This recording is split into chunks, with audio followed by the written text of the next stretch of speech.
जुलाई को 31 जुलाई को draft voter list का डिस्प्ले होगा। 31 जुलाई 2026 को 31 जुलाई को 2026 को ड्राफ्ट लिस्ट का प्रिंटेड और डिस्प्ले होगा और उसमें एक और लिस्ट होगी जिसमें उन वोटर्स का नाम होगा जिनको नोटिस दी जाएगी। तो परेशान मत होइए, हमको नोटिस देने का क्या करना। मजलिस इत्तेहादुल मुस्लिमीन ने एक वकलाओं की टीम तैयार की है, हमने पूरा तैयारी कर ली है।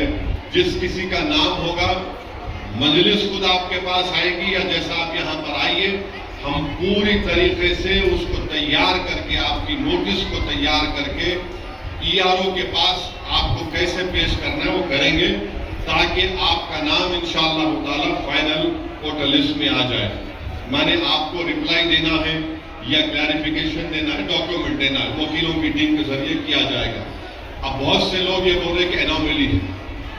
अब आप देखें कि 2 दिन पहले अंग्रेजी के अखबार में तेलंगाना के चीफ इलेक्टोरल ऑफिसर ने कहा कि उनका नाम खुद एनोमली में आएगा।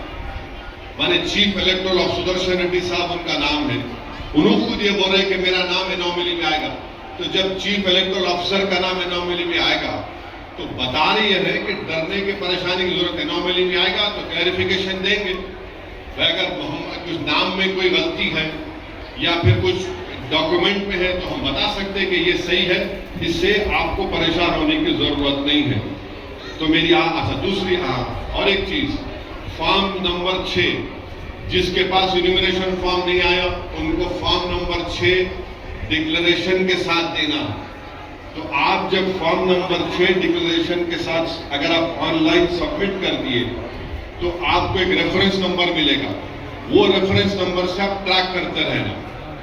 और अगर आप फॉर्म नंबर 6 अभी बीएलओ को दे दिए डिक्लेरेशन फॉर्म के साथ साइन करके, तो फिर जब क्लेम्स एंड ऑब्जेक्शंस का पीरियड होगा जो 1 अगस्त 2026 से सितंबर की 30 2026 के दरमियान में होगा, उस वक्त भी आप फॉर्म 6 दे सकते हैं।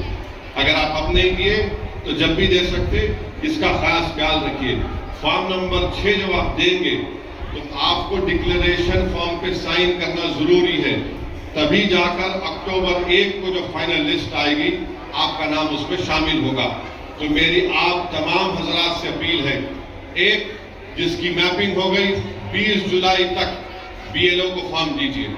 जिसके पास मैपिंग नहीं हुई, डॉक्यूमेंट नहीं है, तब भी आप अपना नाम, अपने वालिद का नाम, अपने शौहर या बीवी का नाम, अगर आपके पास आधार कार्ड है उसका नंबर लिख के साइन करके बीएलओ को दे दीजिए। आप बीएलओ को दीजिए। अगर आप फॉर्म नहीं देंगे तो ड्राफ्ट लिस्ट में आपका नाम नहीं आएगा। 24 जुलाई तक आखिरी दिन है, मगर याद रखिए 20 जुलाई के बाद बीएलओ पे बोझ रहेगा। लाखों फॉर्म, हजारों फॉर्म, एक बीएलओ को कम से कम एक बीएलओ को 1000 फॉर्म अपलोड करना है ईसीआई के पास, तो वो आखिर वक्त में नहीं मिलेंगे आपको। फिर आप शिकायत मत करिए। लोग परेशान हैं, कास्ट सर्टिफिकेट निकालने के लिए मजलिस उनके रहबरी करती।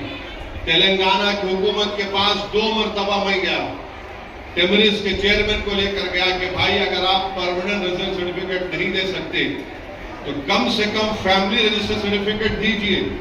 चीफ सेक्रेटरी से जाकर मिला मैं, चीफ मिनिस्टर के एडवाइजर जनाब शेषाद्री साहब से जाकर मिला मैं। हम उनसे बोल रहे कि भाई कई गरीबों के पास कोई डॉक्यूमेंट नहीं है सिवाय राशन कार्ड, आधार के।